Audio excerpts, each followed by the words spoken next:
Okay, es ist 10 Uhr. Ich würde sagen, wir starten. Herzlich willkommen an alle, die schon da sind, und alle, die sich jetzt gerade noch zuschalten. Mein Name ist Juliana Pranke. Ich arbeite beim DBV als Referentin Internationale Kooperation. Und wir haben heute die zweite Ausgabe in unserer neuen Online-Seminarrunde Bibliotheken als Orte für Demokratie stärken, internationale Inspiration. Ich freue mich sehr, dass Jacob Lindblad heute zu Besuch ist von der Stadtbibliothek in Landskrona in Südschweden. Er wird uns dieses Büchlein vorstellen und das Projekt dahinter.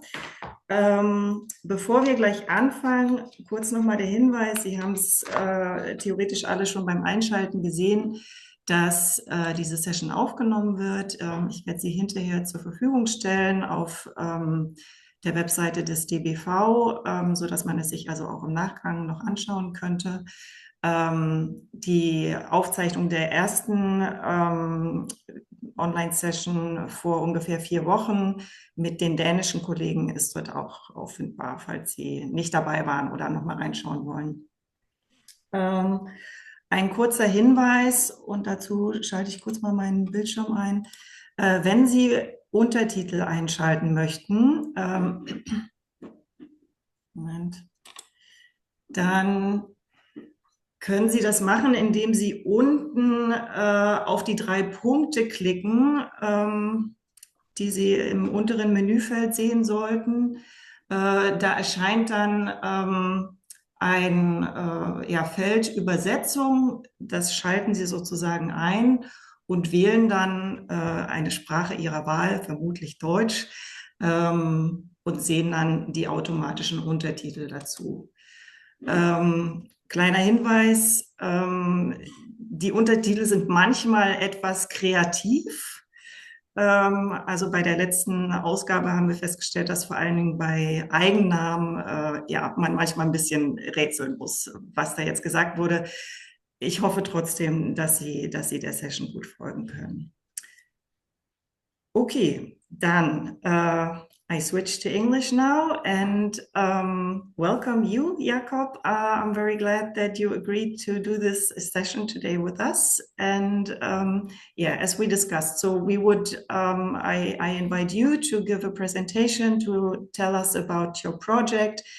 And then afterwards, like we did last time, there's still enough time to ask questions, to discuss things, and to get into some sort of exchange. You're welcome to turn your cameras on or off as you wish. It's always nicer to see somebody, but if you are not comfortable, you can also not have the camera on. You're welcome to write questions into the chat.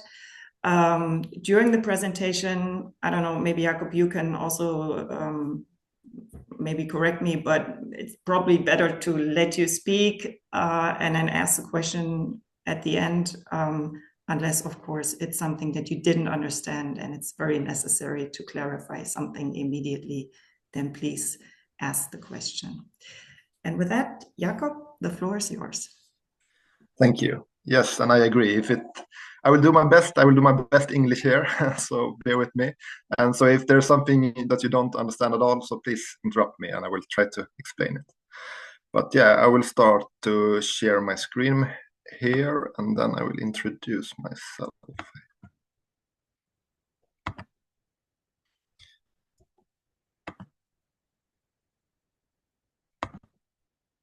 Okay.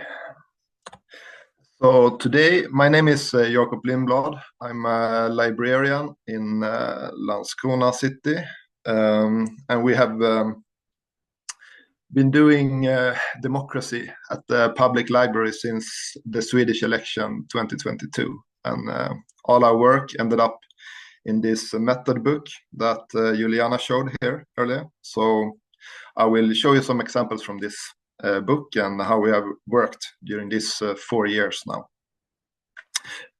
But first I'm going to introduce a little bit about Landskrona municipality because yes, it's not a really big city, so I don't think anyone really knows about it, but it's in southern Sweden, the southern tip, and it's just north of Malmö, along the coast there. And we have 32,000 that lives in the city, but in the municipality, we have around 50,000 inhabitants. And to give some context on our city, it has some socioeconomic difficulties. It has been a working class town during much of the 20th century. We had a big port and a wharf, and when that closed in the 80s, I think, it was a city with many empty buildings, and that led to it had become a really poor city in many areas. And we also have this type of building in Landskrona that is called Project, like the Million Project, where in the 60s the state built like a million new like apartments that people could live. And these housings now have much social problems. And Landskrona is unique in that the center of the city, there are some socioeconomic difficulties even in the center, which is unusual for a Swedish city. So, for example, here is Landskrona Library in the picture, and it's our central library. It's an old fire station, so it's a really unique building. But this is really in the center of the city, but it's placed in what you call a socially challenged area that has been classified by the police to be socially challenged, and it's the center of a really small town. So it's a challenge for us, and of course it has shaped a lot of our democracy work too. And I just can say we have three, like I said, it's a small city, so we have one central library and then 3 branch libraries in our small towns around the city, and on the island of Ven, which is outside of Landskrona. So we have a library on an island, and I take the boat there once a month. So what have we done? We have worked with the democracy as a concept at the Landskrona City Library since the last Swedish election. And our mission, it has been at the start, it was to work with, I will talk a bit about this project more, but to work really hands-on with the election itself. And that has continued to span into newer projects and newer thoughts about how the library can be used as a platform for different type of activities relating to democracy and participation. So we got this mission during the last election because we had a reorganization of the entire cultural department, and the library became library and democracy. So that's what our department is called. So we are not only the library, but we are library and democracy. And yes, I can just say that a prerequisite for actually doing a lot of these things that we have done is that we have gotten regional and national and even some European financial support to test these different methods. Because in the project group, we were 3 people. So we have a cultural developer in the city that's actually placed in the library when it was reorganized, and she works a lot with local associations and the civil society, I think it's called in English. And then me, the librarian, and then we also could hire through our funding a democracy ambassador, and she had an educational background in social development, and we formed the core group that worked in these 4 years. But now, since she was a project hire, she is no longer working with us, Sally, the democracy project ambassador. Yes. But okay, this is in Swedish now, so I will explain it some quick. This is kind of our starting point, how we thought about what type of activities we would do. So this is called the delaktighetstrappa, which is the participation stair, I guess. And it works in different levels. So this is like a theoretical framework that our I don't know what it's called in English, but our municipality organization, cross-organization that gathers all municipalities have created.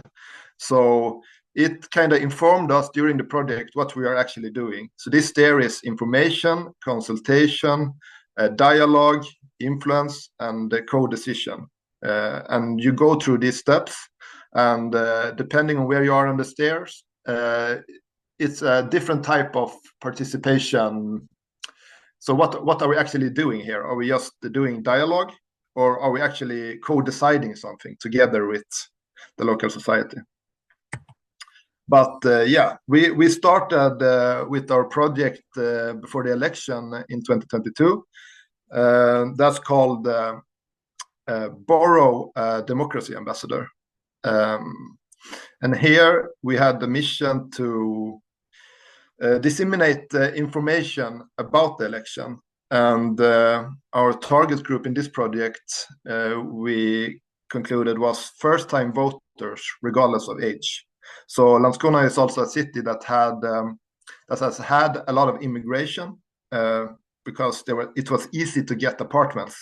So we had a lot of immigration in the 90s and also in the during the last 10 years.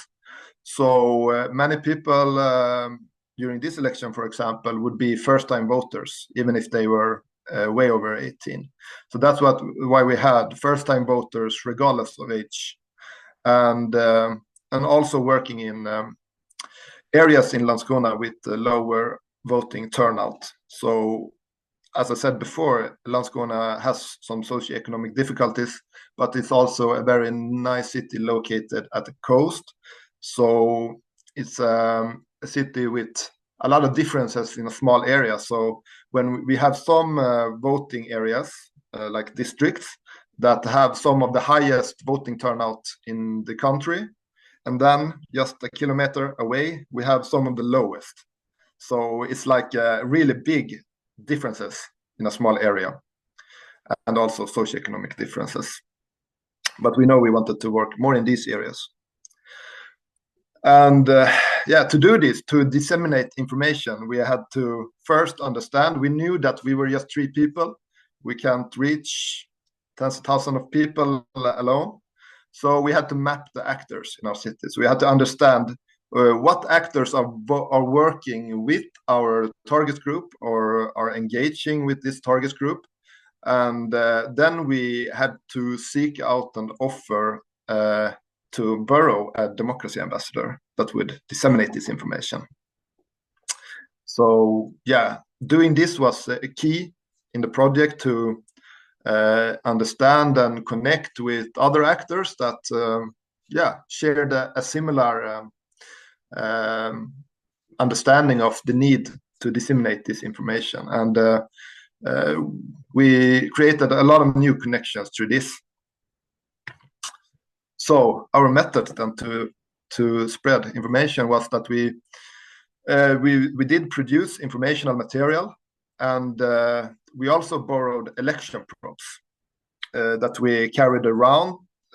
We did some field work, and we were at events in the city to talk about the election and just inform people. And having these election props with us to show, like the election booth and all these things, gave us a good starting point to talk to people. But the largest part of the project was the presentations that we did, the actual service of borrowing a democracy ambassador. So we also had we had Paulina though, she's here in the picture, and we also hired another democracy ambassador, Levi, who she just finished upper secondary school. So they were the team that did this presentation. So in the presentation, so around the city that we got invited to, we talked about the election, how do you vote, because we had the election props, and what are you voting on? So what are you voting when you're voting in the municipal election, or the regional election, or the national election, and what does it influence?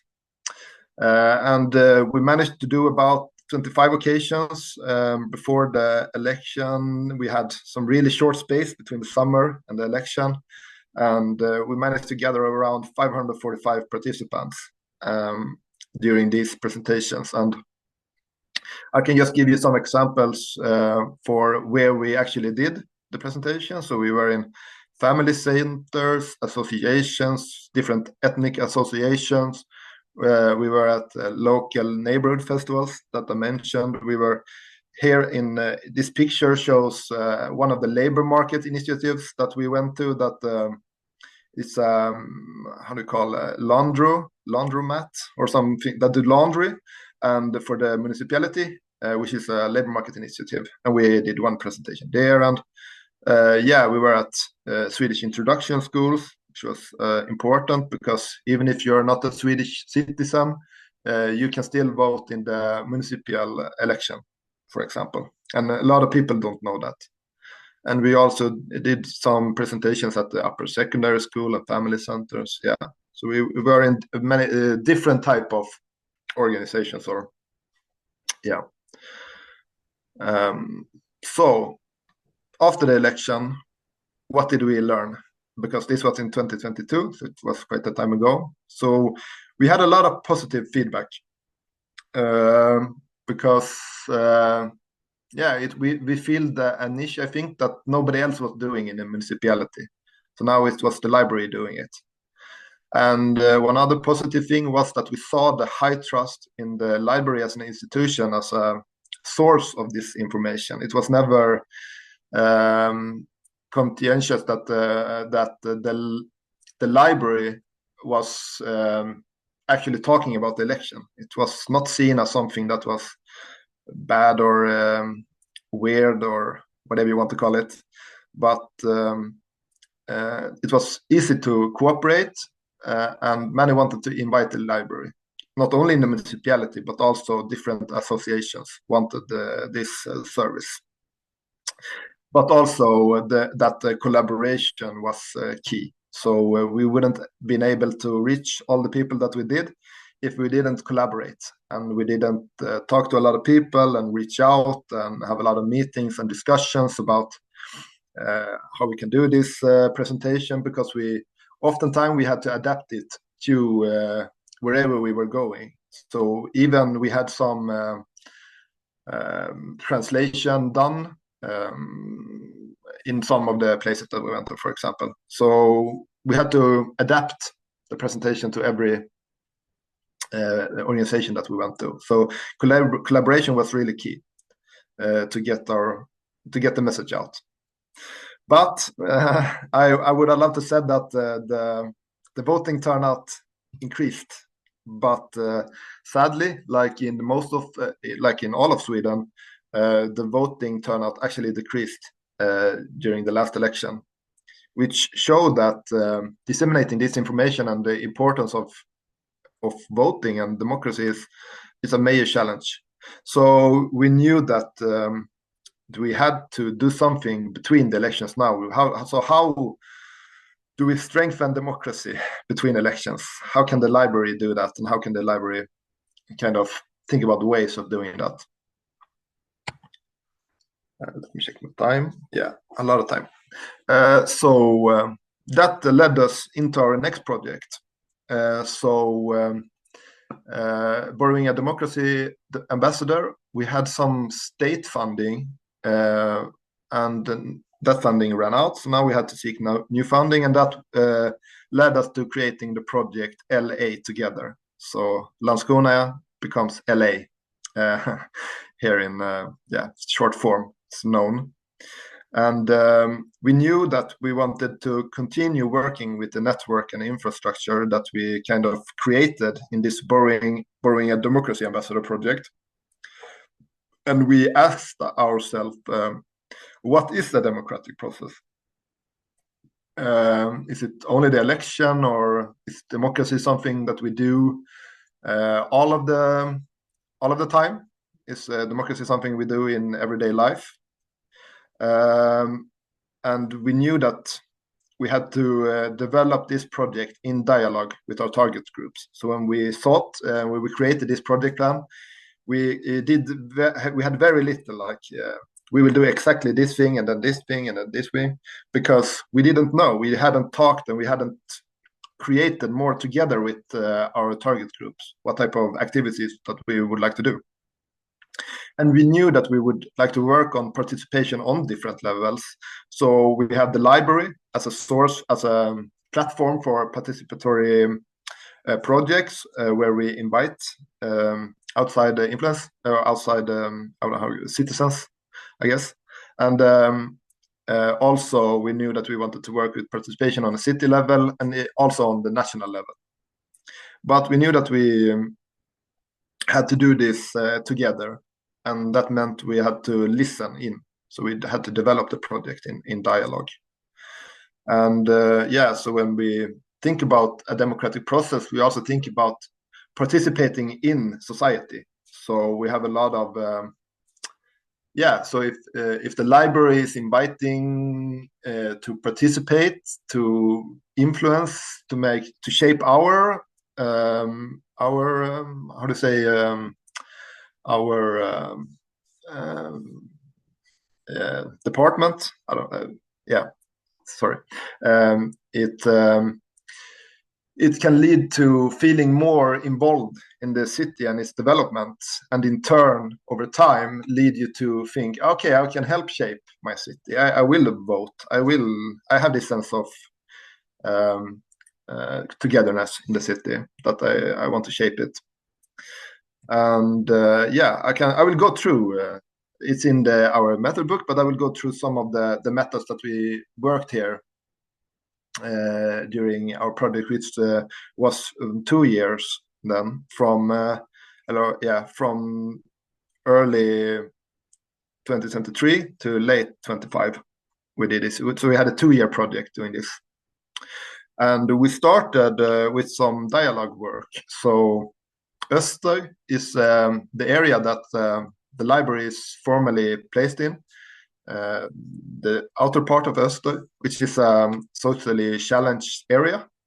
And we had already cooperated with an association that works in this area that's called the Hey Öster, which created this street festival every year.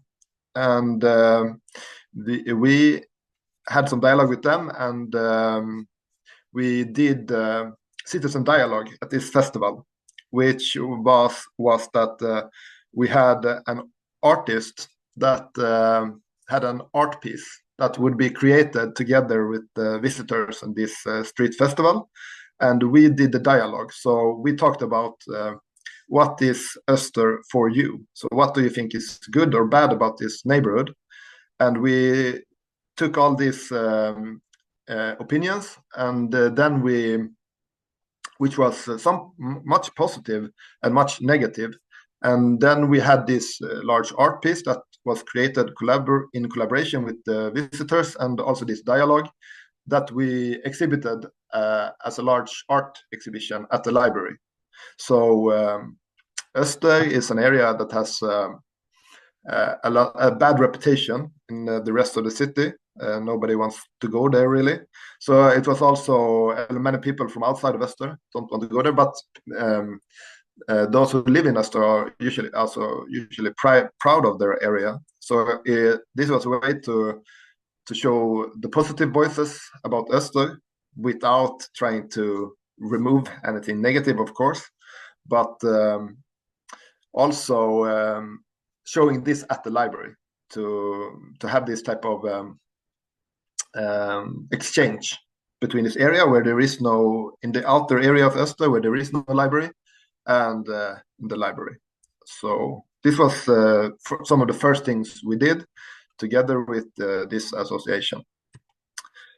And after that, we were in contact with those.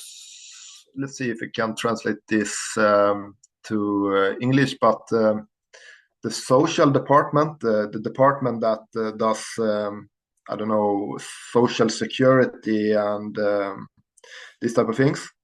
And they are placed in and they were at that time placed in some of them were placed in an area in Landskrona that was also a socioeconomically challenged area that has been placed, I don't know, the police in Sweden gathers a list of the worst areas in Sweden, and it has been on that list. As it has been a lot of, it has been really isolated from the rest of the city.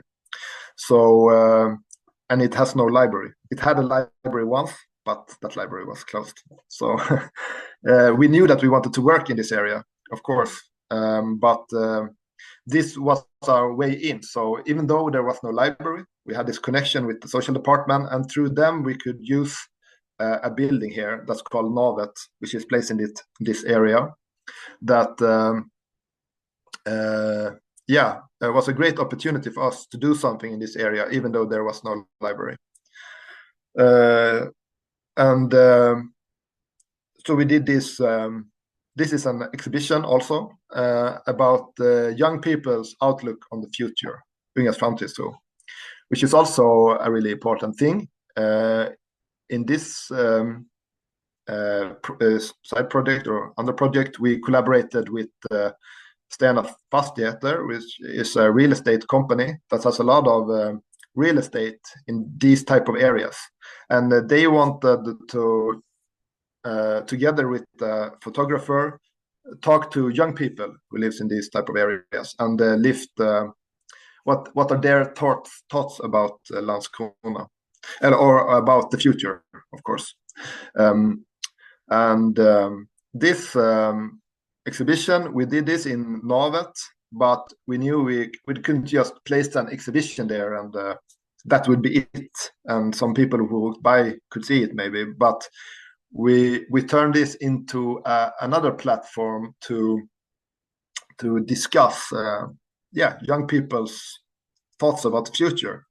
So we invited the language cafes or those we knew from different connections that were active in Karlslund, but also we had it open a few hours every week so people could come and see it. But most of it was that we invited different groups to come and see the exhibition and then sit and talk. So we had different youth groups from the church, from some different associations to come and see the exhibition and then do this talk. And it was really a fun thing to do. And another thing we wanted to do with this exhibition, because it was placed in Karlslund, is that we also wanted to invite people from other places in the city, and also our politicians and the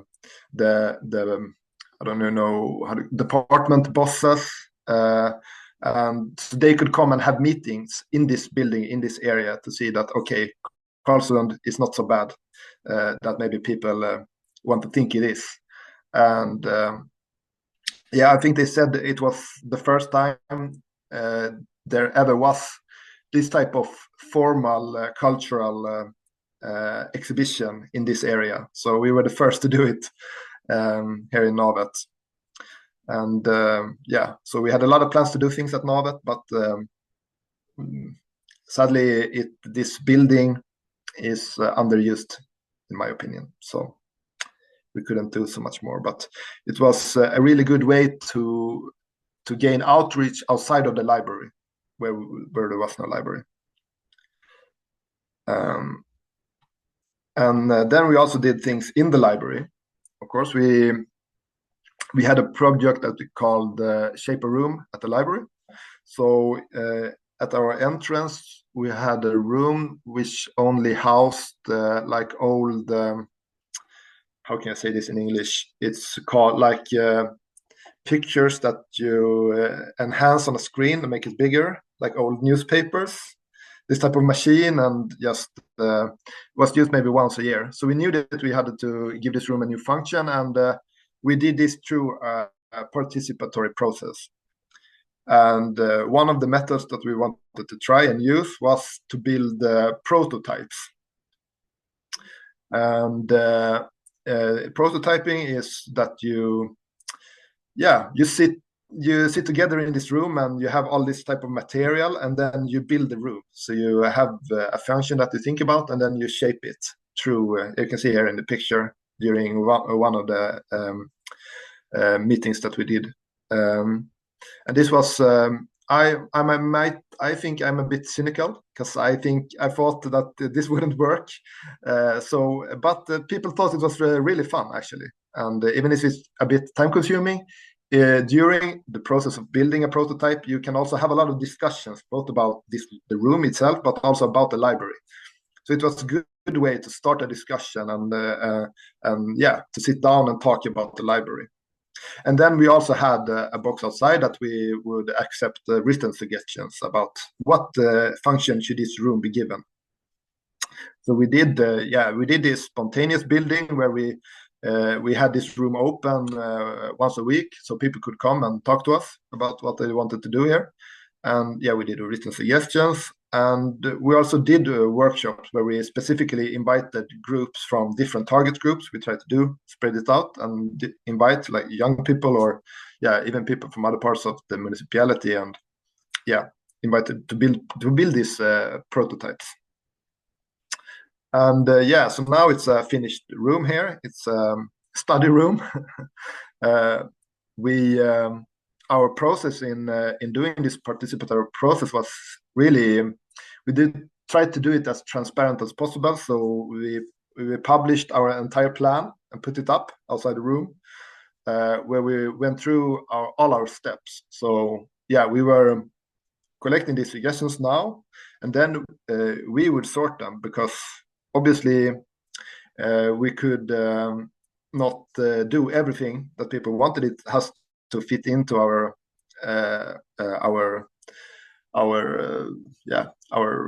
usual fit into the library. But we got less of these type of wild suggestions, so we didn't get many of them, because people understand, okay, this is a library. My suggestion will fit into the library. And then, but we sorted them into different themes. Where we saw, okay, a lot of people want to do this and do that and do this. So it came to three things you could vote on that would the function given to this room. And the first one was a study room. So I can say that our library is close to the upper secondary school, and we have a lot of students from there. So I think this was their plan. And we had one was an exchange room that would shift. So 1 week it could be clothes, 1 week it could be plants, 1 week it could be books, and it would evolve over time. And one was an expert for the week room, where the library would invite different associations or those from other parts of the municipality to sit in this room and to talk about their work or their association. So we had 50 suggestions that we created into these three that you could vote on, and then we had around 300 votes which was awesome. We did this both online and outside the room. And I think a study room won convincingly. People really wanted another study room, but that was actually great, because we had a study room before that people didn't know about. I think because it wasn't really used. But when we did this, that room also became a lot more used. So it was also doing this also strengthened what we were already doing. So now this rooms are used a lot of every day, I would say, multiple times every day. So it's it has been really good to do this. And then during 2024, it was the European election, and we knew that during this project we did a lot of things simultaneously. So we had a lot of parallel processes. So we knew that we couldn't do such a good thing, a big thing that we did during the Swedish election, but we knew that we had to do something. So we created this election chill place at the entrance, where we tried to bring. This was during early spring, where everything was still gray. So we tried to bring in some beach chairs and some grass, and I don't know really why, but just to show that the election is in the summer, and soon it will be the European election. And so we put information here, we put books here, we put daily questions about the European Union here, to really try to raise awareness about the election. And I think it turned out quite good, because people gave it attention. It kind of craved attention. You saw this space when you walked into the library. You couldn't miss it.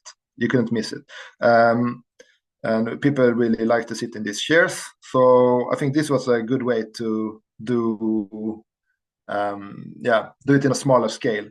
So we also tried to do European Election Day at the library, where we had invited an organization, and that's is professional in spreading information about the European election. That's doing this year round. That's but this election day, I think maybe one person came. So it's hard to spread information about the European election. People are not really interested. So so we put a work into this European election day. Nobody came, but we thought this type of space worked a lot better. I think the only thing that was popular was this, how do you call it in English, like a tipsrunda. You have like questions all around the room that you answer. We had this in the children's department. I think that was the only thing that worked, because a lot of children answered questions about the European Union.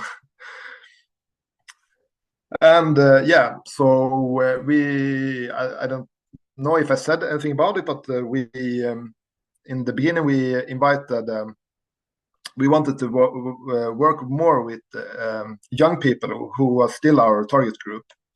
And so we through our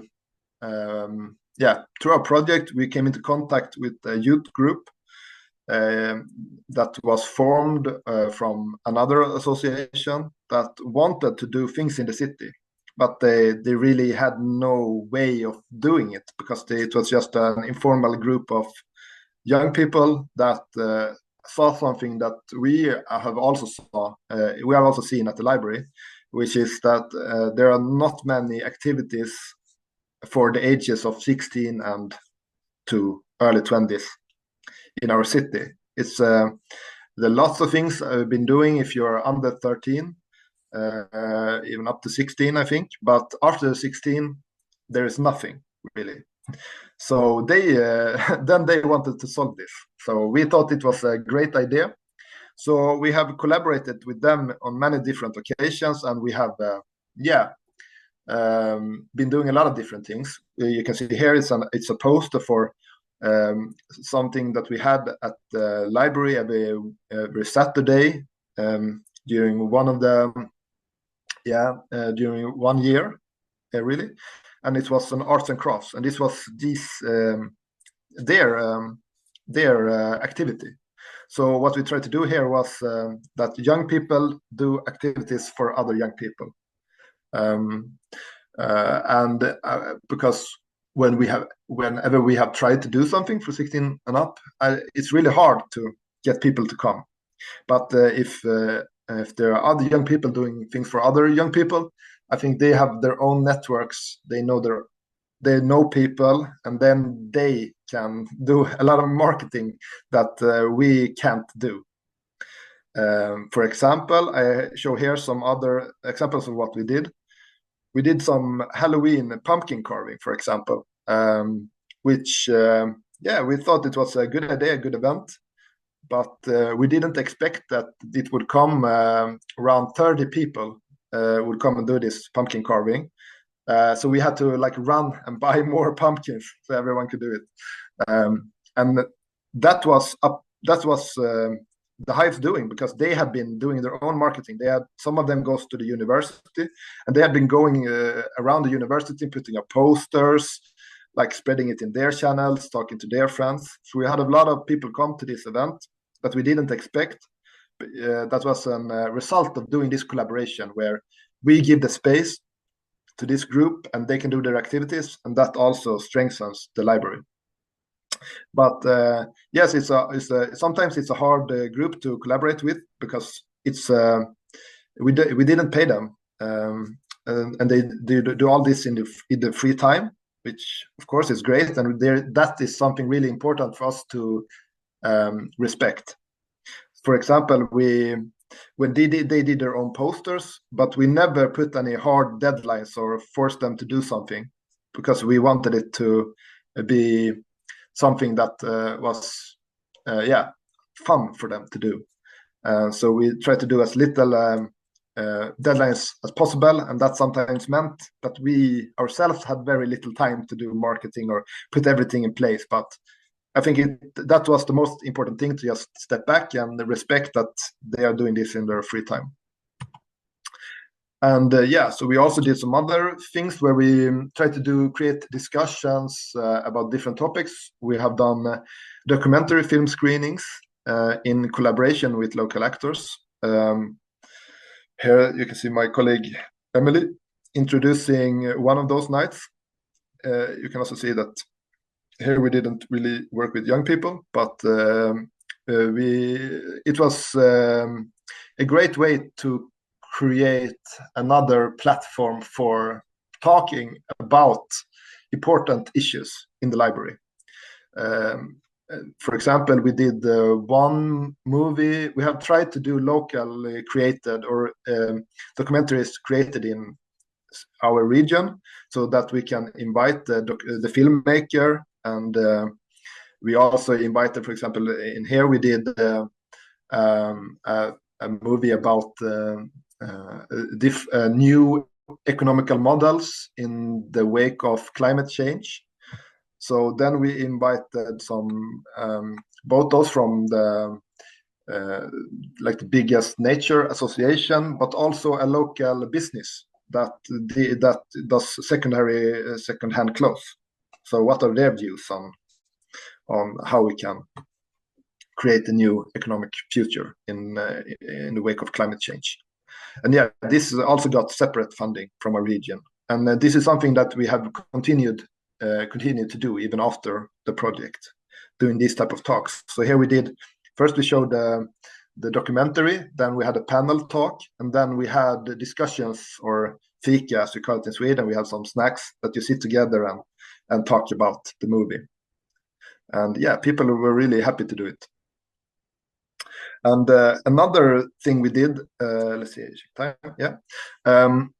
which was really a project in the project, was that we participated in the Europe Challenge, which I will go on to really recommend every library to do it. But we did a project. In this project, I can maybe introduce the Europe Challenge, which is a call for action from the European Cultural Foundation, which is not the European Union, for the library, together with a local actor, face a local challenge. And then you send in a project plan to them, and then you get to participate. So we did this together with Reihe, the association that we had been working and talking with before. So this was a collaboration between us. And our project was that we organized 3 neighborhood meetings to increase participation and engagement in our city, in Landskrona.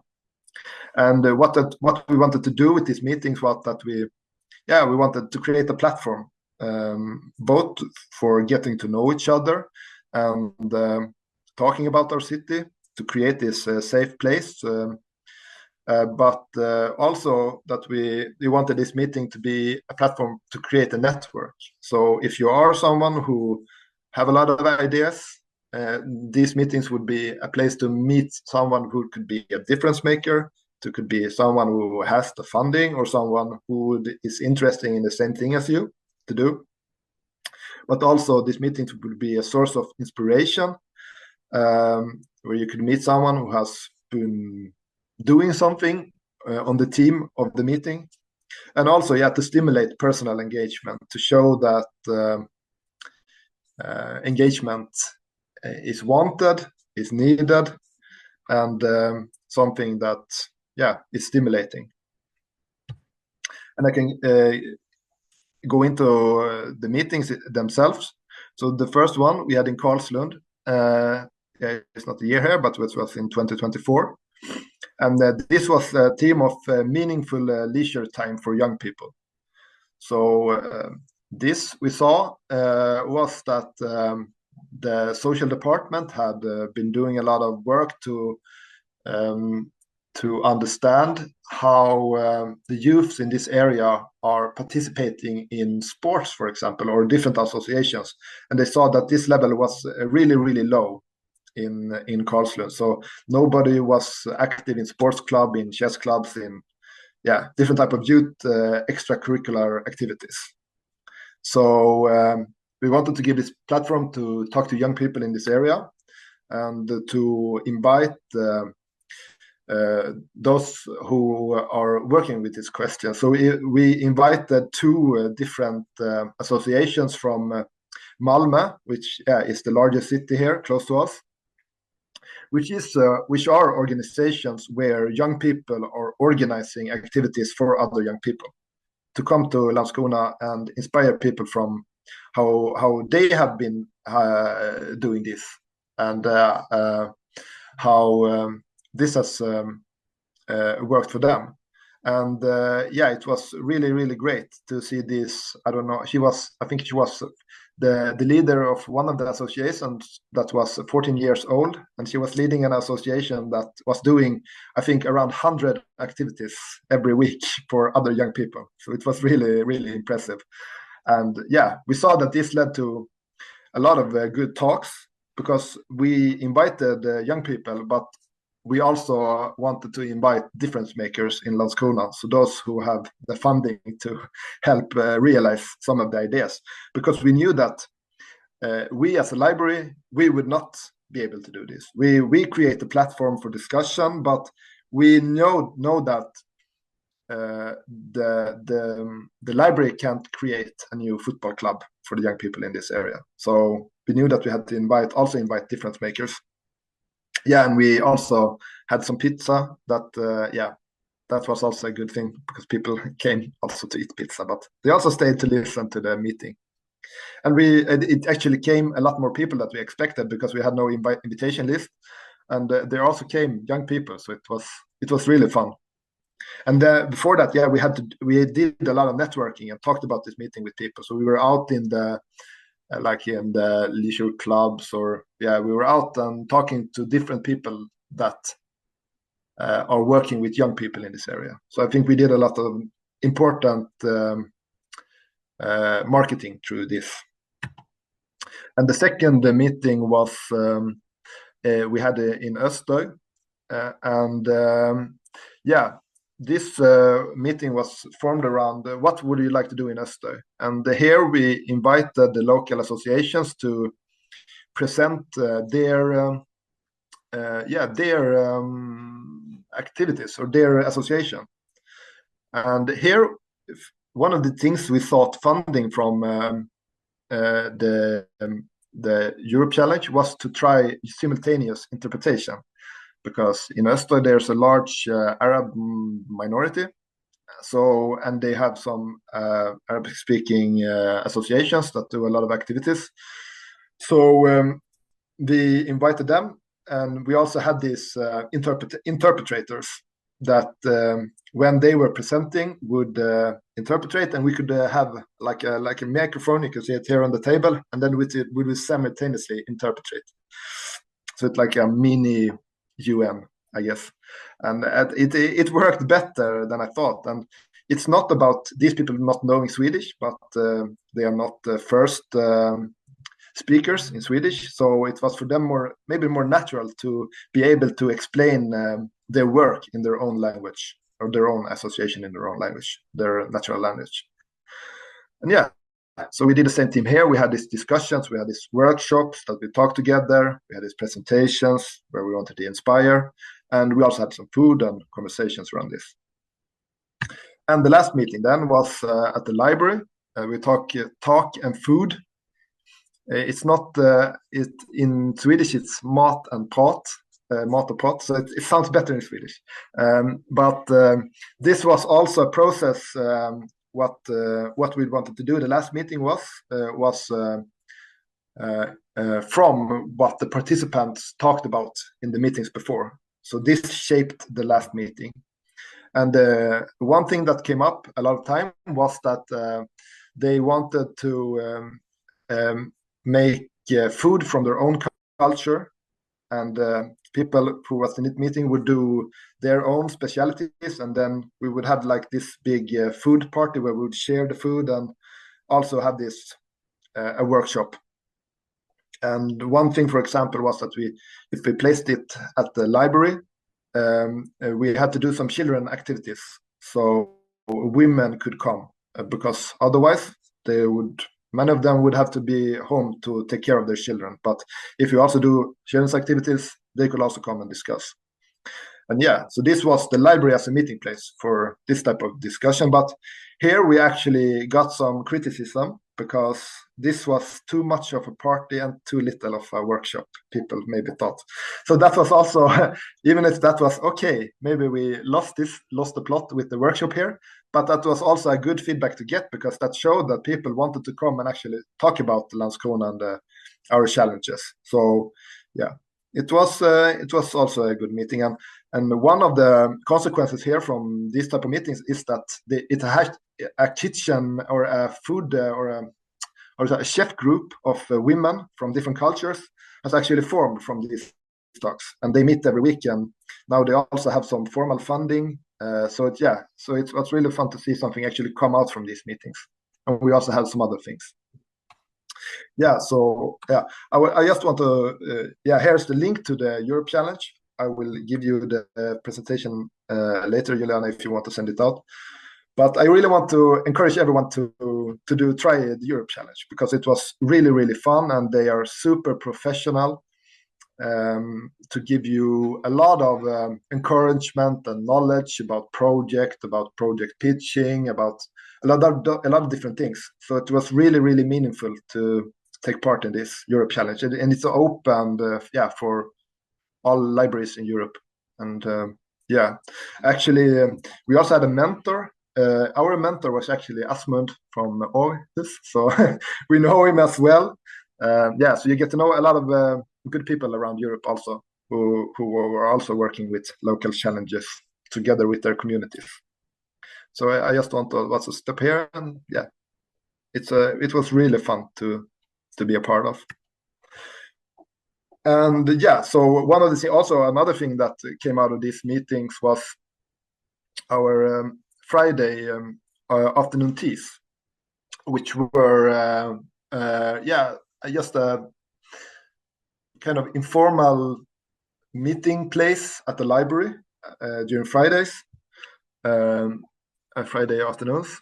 And so we had this every week, and this was also shaped by those who came, because sometimes someone wanted to do like simple workshopping together with the local artist, and another time it was just people meeting and talking about the ideas they had.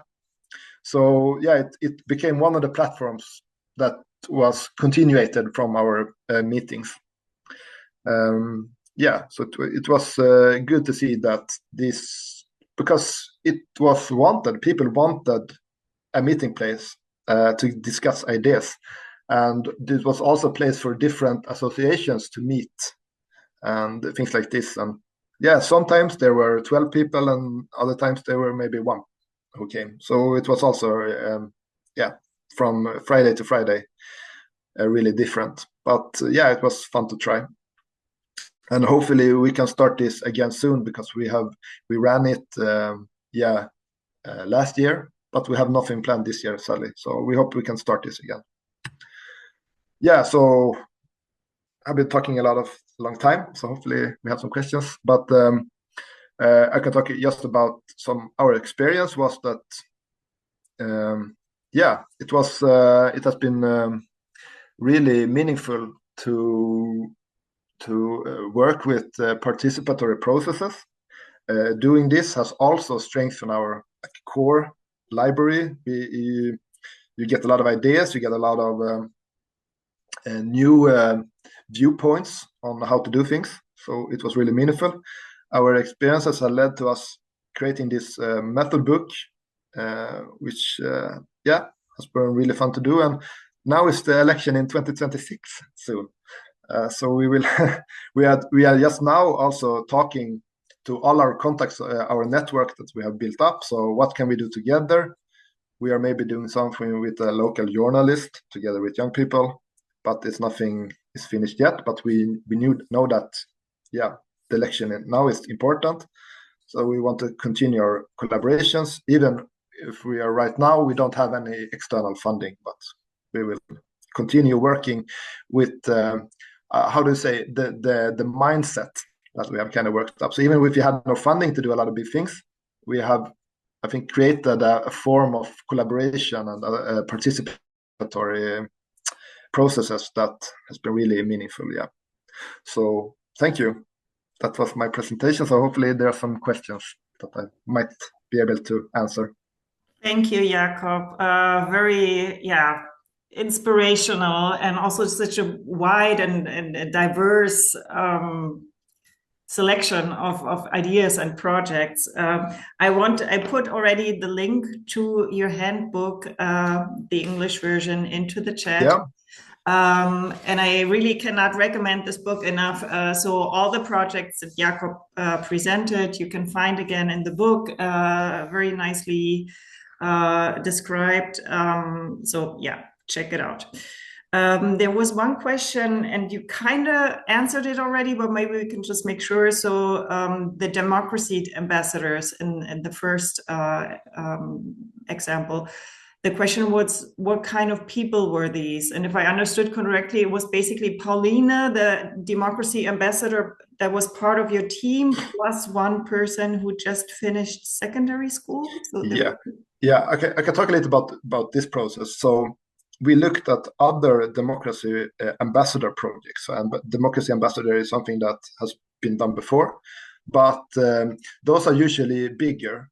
And they might be that you hire 20 people to go out and knock doors, and you have these big organizations around it, and it's usually placed in maybe the bigger cities.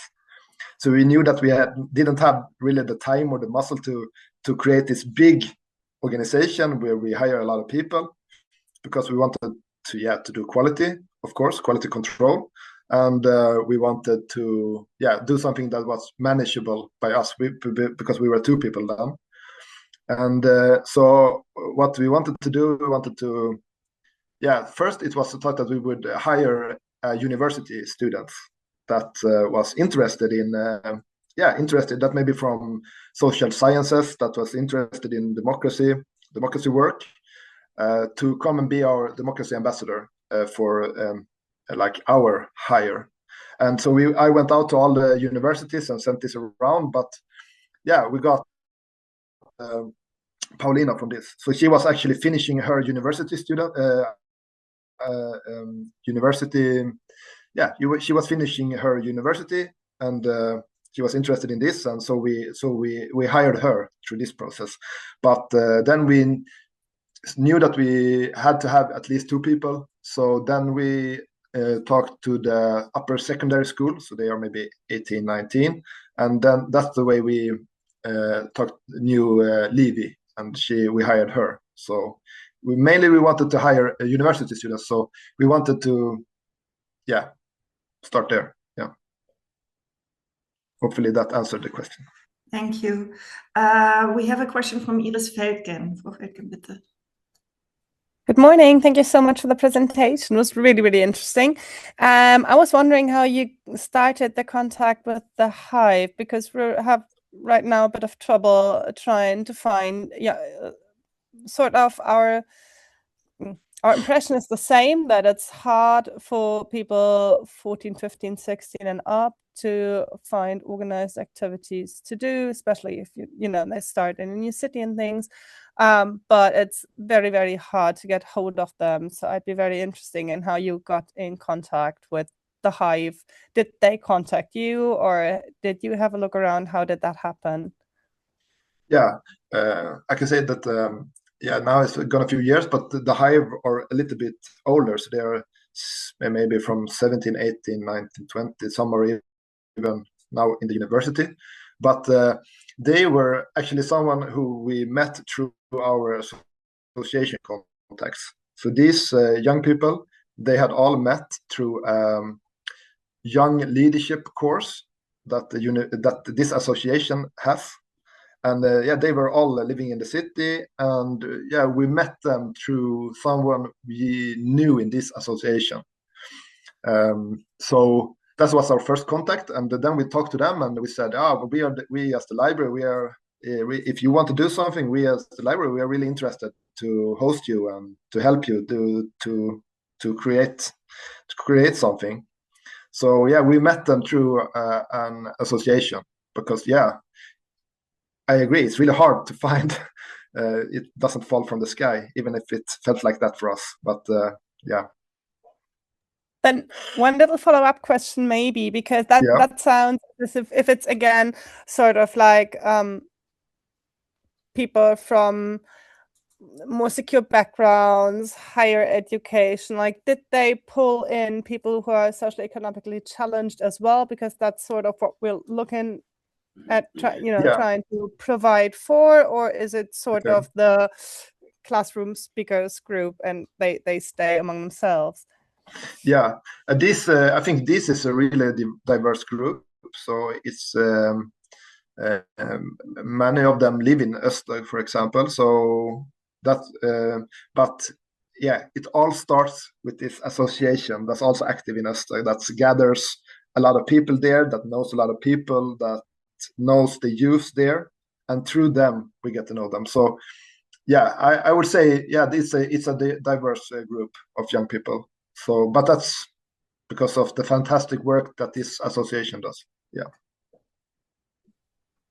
So you have to be lucky with it.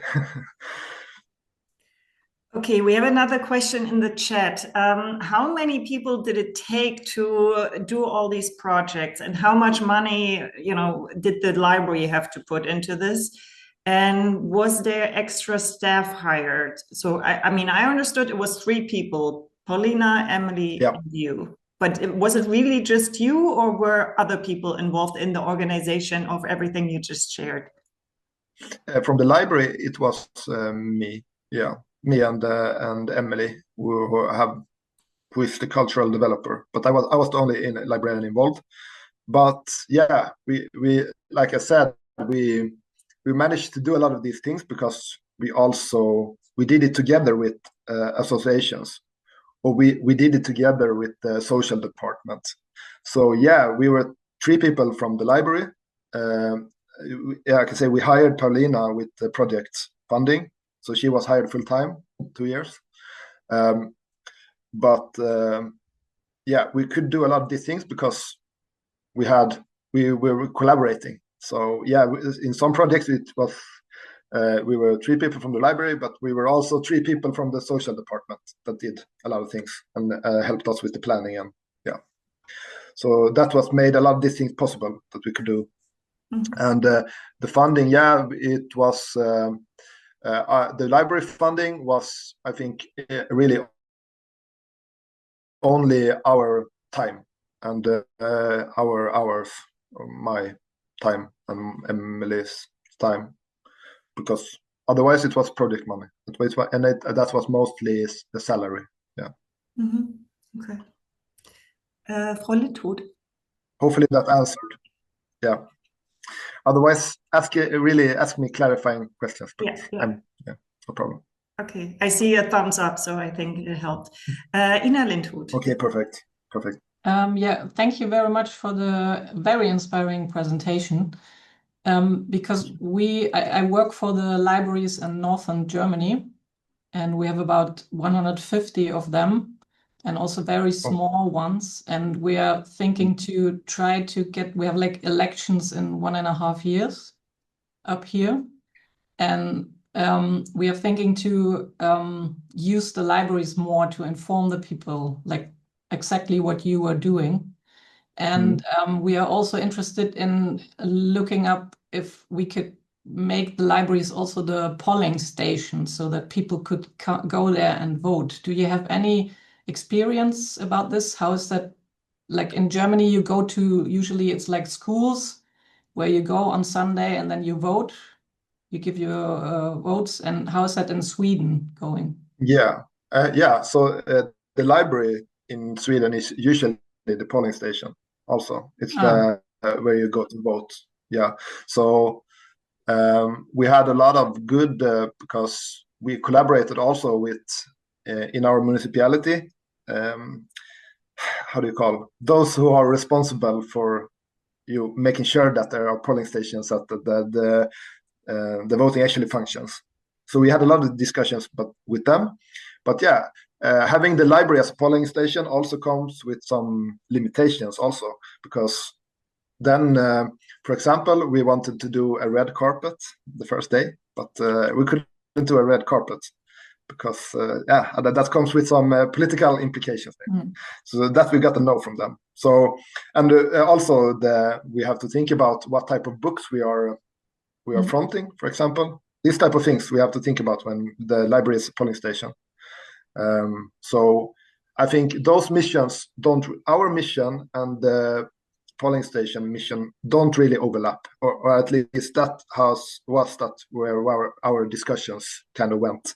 So the polling station is just making sure people are able to vote, and our mission was to help people to understand, how do you vote, but never what do you vote on. So yeah.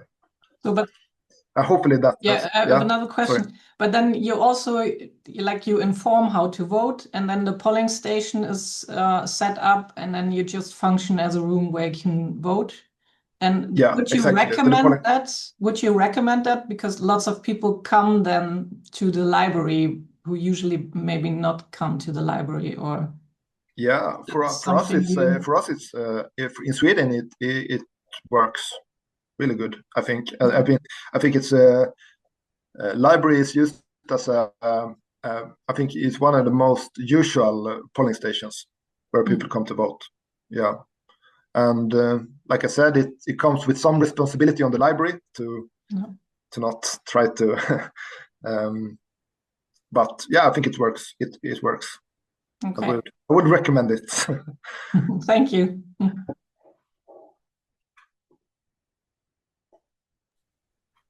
We have another question in the chat. Have you also incorporated your democracy projects into the library's digital presence? And if so, how? Have you supported your projects with digital tools, for example, with regard to participation? Yeah, that's a good question. We have tried to gain digital presence with a project. So we created like a landing page on the municipality website where we would publish information about the project, what we were doing,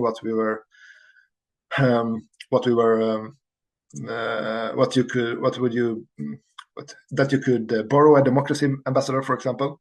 But maybe it's hard to gather how much impact our digital presence actually had, because really we had no digital activities in itself, but we tried to create this digital space at least for the project where we could yeah, it was another way to reach out with information.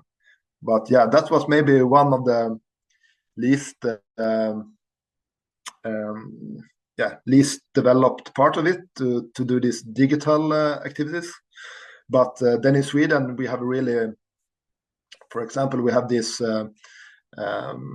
we are already doing a lot of things when it comes to digital participation, for example, in our core library activities. So we have twice a week you can come and ask questions about how do my phone work, or help me to listen. So we already do a lot of things that is digital participation. Okay, Frau Helfmann, yeah, so thumbs up. I think you answered the question. Yeah. There's another one. Have these projects changed the image of the library? Probably both for yourselves, like the people who work at the library, but also for visitors or potential visitors. Yeah, visitors, I hope, but also other departments in the city, I think, because now we are invited when we are talking about social development.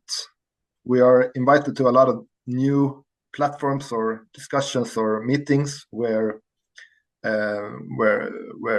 we might not have been invited before. Mm-hmm. So I think that has been one of the consequences with the visitors. I hope so. I hope we have shown that we are more open.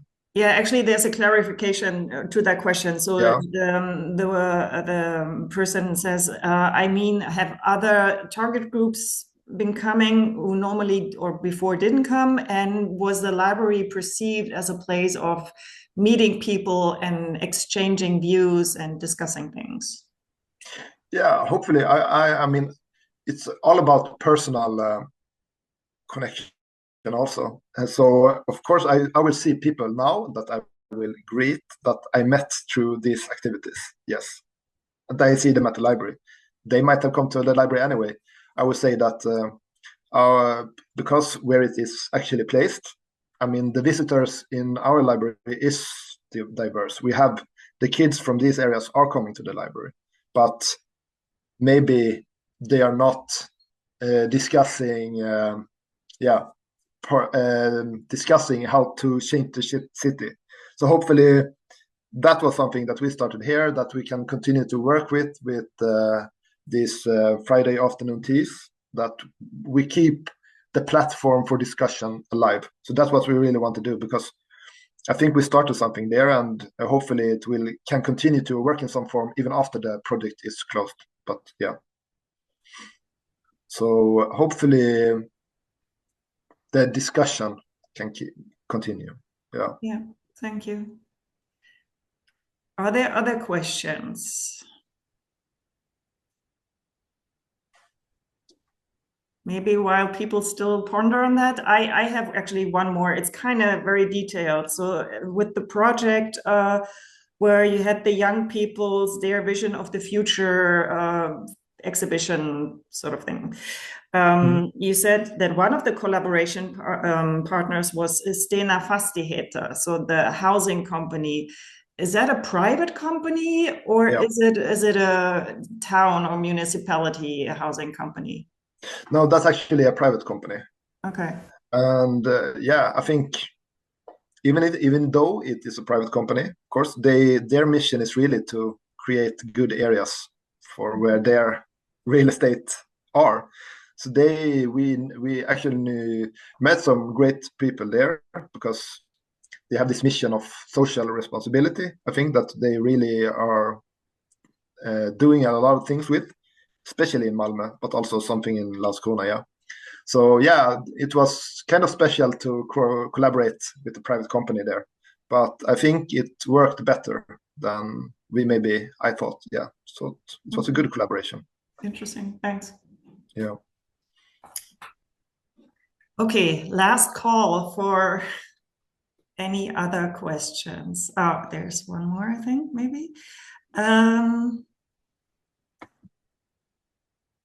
Okay, somebody is asking if there's an English version of the handbook in the internet. Yes, I already put the link in the chat. If you Frau Joe Schneider, wenn Sie nach oben scrollen zu 10, Ja, 56. Entschuldigung, ich habe das gesehen, aber ich bin draufgegangen. Bei mir kommt dann nur der Verweis auf diese Veranstaltung.